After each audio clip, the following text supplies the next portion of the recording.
Hello, let us discuss the assessment of acute chest pain in the emergency.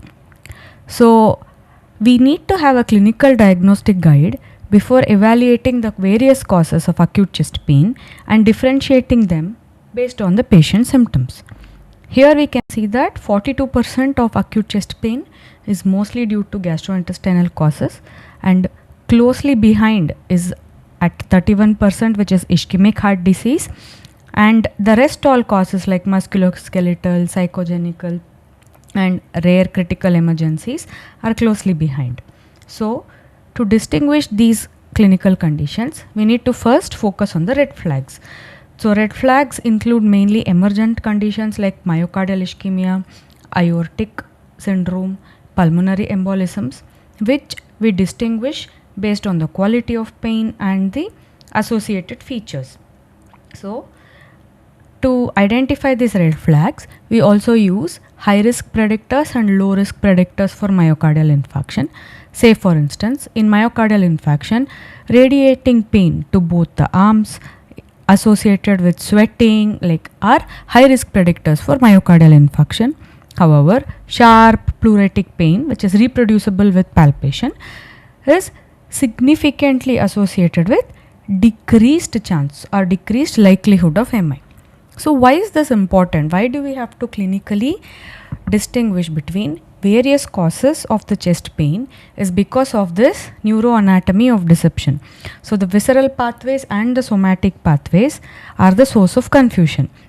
The unmyelinated C fibers supplying the myocardium, esophagus and the large fibers, which is supplied by the unmyelinated C fibers, and the musculoskeletal chest wall, the parietal pleura, which is supplied by the myelinated A delta fibers, both converge on the exact T1 to T5 spinothalamic neurons.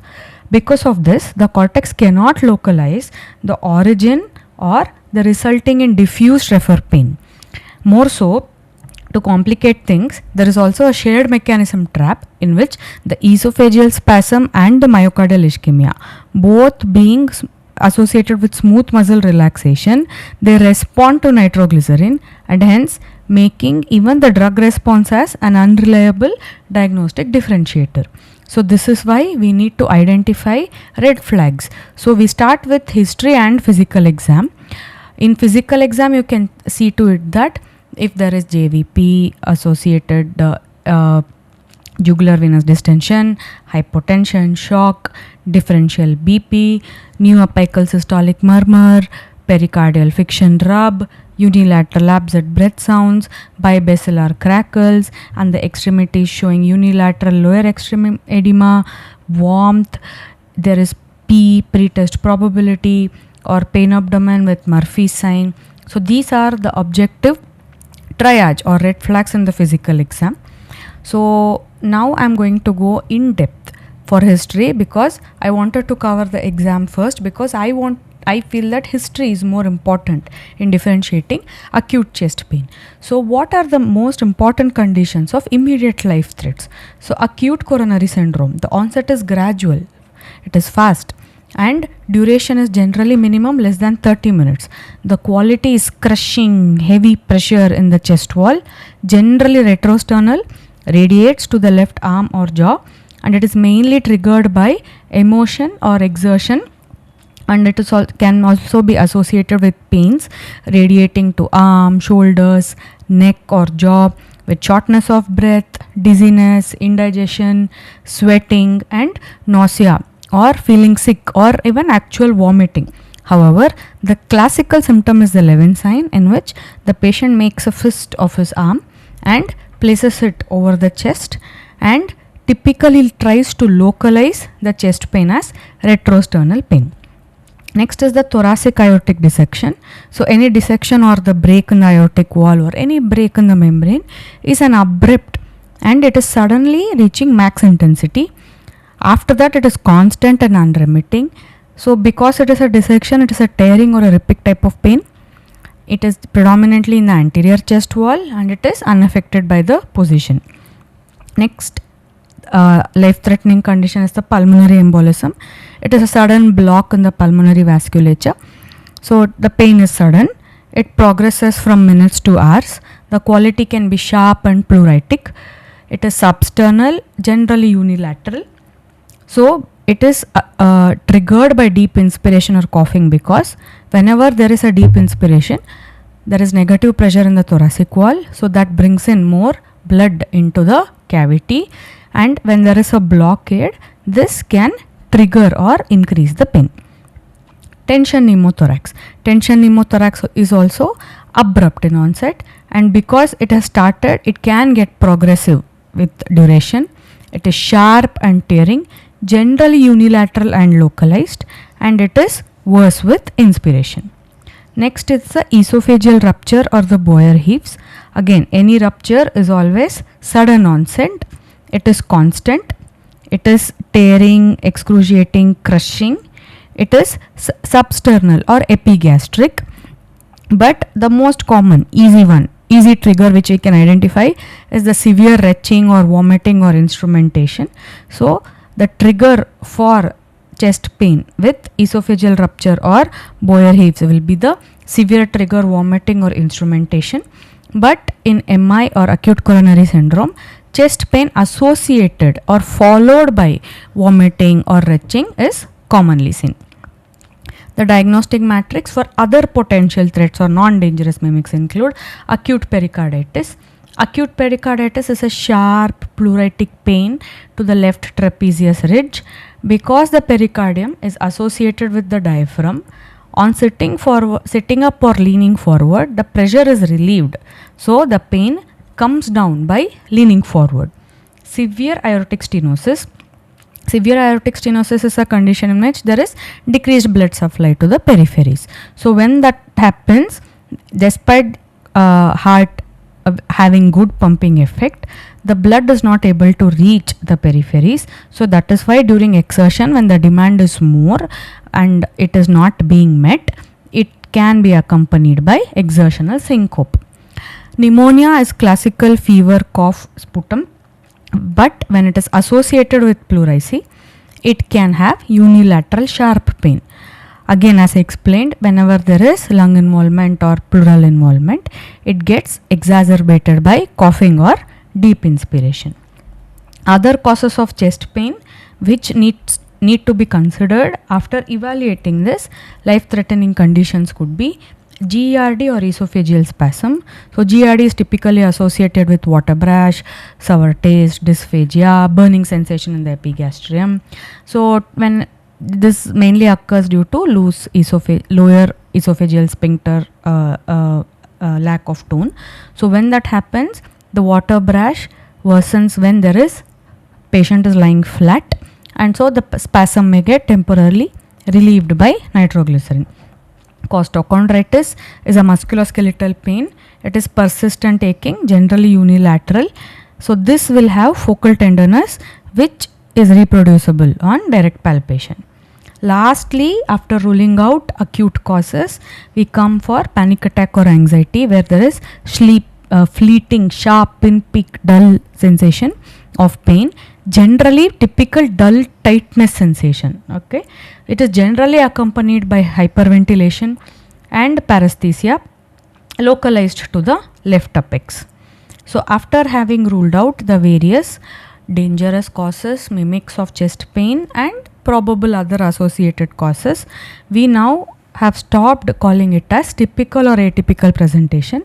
The paradigm has been shifted to non-cardiac, possible cardiac and non-cardiac, only to avoid potential diagnostic errors, and this is mainly classified as onset, duration, quality, location and triggers, something which we discussed in detail now. Or for ease of remembrance, you can call it with a mnemonic PQRST, which is provoking factors, quality of pain, region or radiation, severity or time or onset, when did it start and how long did it last. So there is a statistical weight given for the patient's narrative, which is very important to distinguish which conditions is associated with increased likelihood of MI. So on the right side you can see that whenever there is radiating pain to any of the shoulders, associated with exertion, associated with nausea, vomiting, sweating, described as a pressure headache, or the patient remembers the event that this pain what I have right now is similar to my previous angina or similar to previous MI. All these aspects of patient's narrative are associated with increased likelihood of MI. So if the patient is having an inframammary location, it is reproducible with palpation, it is positional or described as pleuritic. Pleuritic means increases with deep inspiration or coughing. Then you can see that there is decreased, these symptoms are associated with decreased likelihood of acute MI. So after we have taken a thorough history and after we have done our PQRST and trying to find the cause of chest pain, only then comes the role of biomarkers. So the biomarkers and the ECG have a role in predicting the likelihood of MI. So a normal troponin level when done at the onset and for more than 6 hours as with the normal ECG, combined with normal ECG, yields 99.5% of negative predictive value if it is normal at 6 hours. And this negative predictive value of 99.5% is for 30-day major adverse cardiac events. So if the onset is like 10 minutes from now, so if we consider that this patient has higher likelihood of MI based on our examination, then we do an ECG and tropi. Post that we also repeat the ECG and tropi after more than 6 hours, and if ECG and tropi are negative, then this combined result has 99.5% of negative predictive value for a 30-day major cardiac events. So what are the quantitative risk factors we do based on both history and the ECG troponin levels? So we all know that ECG and troponin is just not sufficient and history is just not sufficient. So we use this combined scoring systems to make sure that we get good triaging effect in our emergency. So first thing is the heart score. The heart score evaluates history, ECG, age, risk factors, and of course we need 2 troponin values or serial troponin values, because we know that the first event need not be so early that we capture the cardiac damage. So troponin done at 0 and 3 hours. A score less than 3 with serial troponin negative is a candidate who is safe for immediate discharge. So next scoring is the IDAX pathway. So this evaluates the age, sex, risk factors, clinical history, ECG troponin at 0 and 2 hours. The next is the TIMI score, thrombolysis in myocardial infarction score. So this has age and it also evaluates more than 3 risk factors for myocardial infarction. So more than 3 risk factors includes family history, patient is a known hypertensive, hypercholesterolemia, diabetic and active smoker. Amongst this, if there are more than 3 risk factors, or he's previously been diagnosed with coronary artery disease, he's already having aspirin use, then if there is a very severe angina or at present there is an ongoing angina or a severe angina in the within the last 24 hours, or if there is ST elevation with positive biomarkers. So these are the conditions amongst which we use TIMI score variables, and a score more than 3 classifies as an immediate and high risk, and these are the candidates who benefit from early invasive or thrombolysis strategy. Next is the GRACE risk score, in which we compute various variables like age, HR, SBP, creatinine, kiliparist, again followed by ST elevation and the enzymes, and a score more than 140 is high risk patient requiring urgent hospitalization or invasive angiography. Now we will discuss the roles of various imaging modalities in evaluating acute chest pain. Chest radiography, it is used for screening. Widened mediastinum will show aortic dissection, Hampton's hump or pulmonary embolism, pneumothorax or pulmonary edema where we get bat wing. CT angiography is the definite modality, especially for low intermediate probability ACS. So we do not routinely do CT angiography when there is a high risk candidate for myocardial infarction. We do it only based on scoring systems, that is our clinical exam, picking up red flags in history, and the scoring based on the troponin and the ECG. Next is the echocardiography. This helps to rule out any mechanical structural issues, like it will pick up RWM, regional wall motion abnormalities in myocardial infarction, pericardial effusion, tamponade or right ventricular strain. But it has poor sensitivity for aortic dissection. I'm not suggesting that this is the sequence of imaging we need to do in any patient with acute chest pain. I am only discussing which type of imaging can help us diagnose with what kind of condition. So the core clinical takeaway is, whenever there is a typical or atypical chest pain, that term has been replaced now to cardiac and non-cardiac chest pain. So these conditions have to be stratified based on the clinical scoring. The clinical scoring involves patient history, ECG, tropi, and in the patient history we have to stratify the patients as immediate risk, non-emergent risk, and other causes. So whenever a patient is having chest pain, he has to be attended within the 10 minutes, and in the 10 minute when he is attended, an immediate history, ECG and troponin has to be done. And that is not the end of it. We have to do a serial tropi, and if we are considering that the patient is not a candidate for acute MI, then the 6-hour ECG from the onset of the symptom and the tropi from the onset of the symptom at 6th hour should be normal for him to be discharged. Other scoring systems like heart, EDAX, TIMI is mandatory to balance safety against the risk of unnecessary hospital admissions. So if we use these kind of scoring systems, if we use our history, RPQ, RST, we will be able to accurately diagnose or rule out acute MI by offering prompt and immediate therapy from those who are suffering with acute MI, and also avoiding unnecessary hospitalizations of those who do not have an acute emergency. So with this we end our discussion. If there is any other queries or if there is any other topics you would like to discuss, please leave it in the comments below and we would be happy to address it.